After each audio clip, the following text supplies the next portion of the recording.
Hey, Dr. Clark coming at you with a preview video. In this video, we're going to look at Chapter 8, Section 1, how do you compare multiple proportions?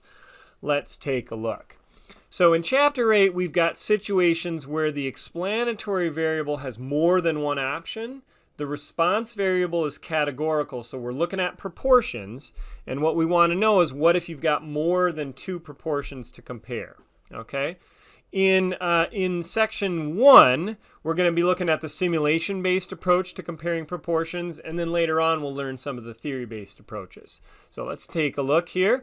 What are some examples where you might have multiple proportions? So let's say parking.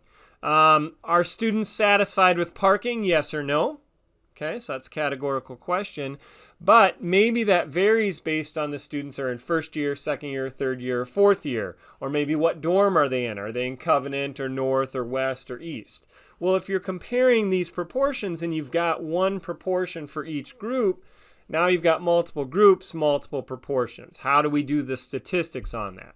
Another example, which drug is most effective? You got the new drug, the old drug, and the placebo. Well, you've got three different options there.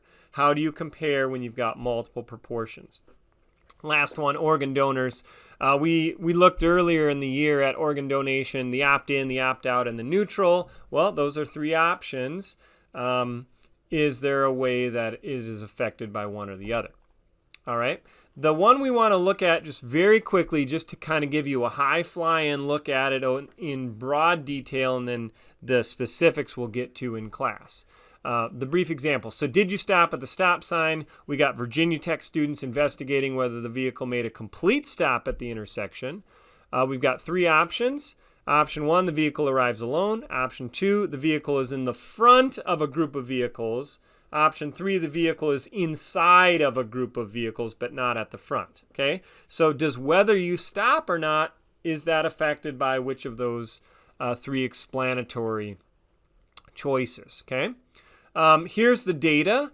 If you look at it, we've got three different proportions from the data, and it looks to be, there are some differences here, but it doesn't look to be, like a huge amount of difference.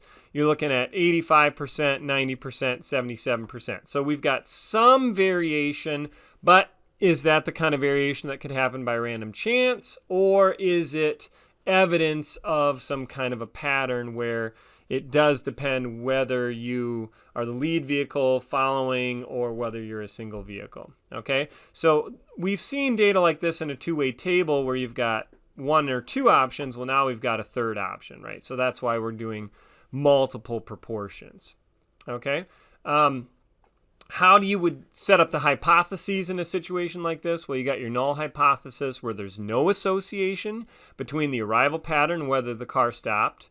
That's one way to say it. Or the long run proportion of stopping is the same in each category, right? Each one of those long run proportions, they're all equal to each other. The alternative is that there is an association, or that the long run proportion of stopping is different in at least one category. Now, it could be the case that maybe two of them are the same and one of them is different. When you have multiple proportions, either they're all the same or at least one is different. That's sort of the way you frame your hypotheses in these cases.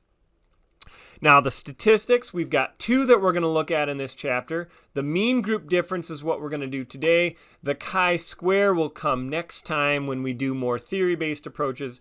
That's harder to compute without a computer, so we'll tackle that one later. The mean group difference, which is what we're going to do, is actually easy to compute by hand, and it's also nice for simulation. It essentially helps us understand what's going on when we're comparing multiple proportions. The key is you look at each of those sample proportions. So coming back here, we've got a p hat here, a p hat here, and a p hat here. So you've got three different p hats, which means you could compare 1 and 2, 2 and 3, or 1 and 3. So you've got three comparisons to look at. And what you do is you subtract each pair, so you get three differences. You make them all positive, and then you take the average. So it's the mean of the group differences. It's the average of the differences between each group. The one trick, though, is you take the absolute value so that the differences are always positive when you add them up. Okay, now the applet will do this for you. So if you jump over to your multiple proportions applet, this is what it will look like with the data plugged in. Okay, you can see in the mosaic plot the data we had before, and you can also see that some of the situations had different sample sizes with other. So you got the proportions there, and it will compute the mean group difference for you. We can do this in class by hand as well, but you can notice that it will do it for you. And if that's not 0, that means that we've got differences.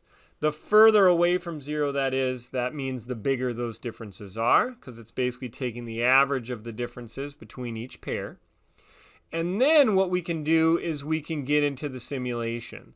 So if we shuffle up 1,000 simulations, and what a simulation is we basically take all the people who stopped and all the people who didn't stop. We put those on black and red cards. We shuffle them all up and we randomly deal them into the 3 piles, right? And so when we simulate it, we're basically simulating, if it was just random chance, we would have 265 people that stopped, 51 people that didn't stop, and we can randomly shuffle those into the 3 piles and get the 3 proportions, compute the mean group difference, and make a null distribution out of what those shuffled mean group differences look like. And then the p-value would be what would happen as extreme or more extreme as what we saw in our sample. One thing you're going to notice is this doesn't look like a normal distribution. It's not normal.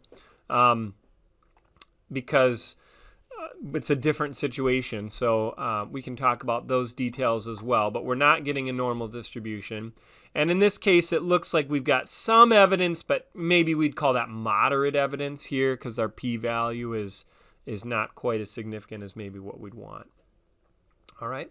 So that's what the applet's going to look like. We're going to handle more details in class. Okay. So the big things is, can we learn how to set up our hypotheses, compute those conditional proportions, learn how to compute those mean group difference statistics. What does it mean to have evidence? What does the null distribution look like? And how do you make the p-value? Okay, so this is a very quick, high-flying look over it. And what we're going to do in class, we're going to get to all the details. We're going to kind of go through each one step by step so you'll have everything all figured out. All right, and I'm looking forward to seeing you in class. So we'll see you then.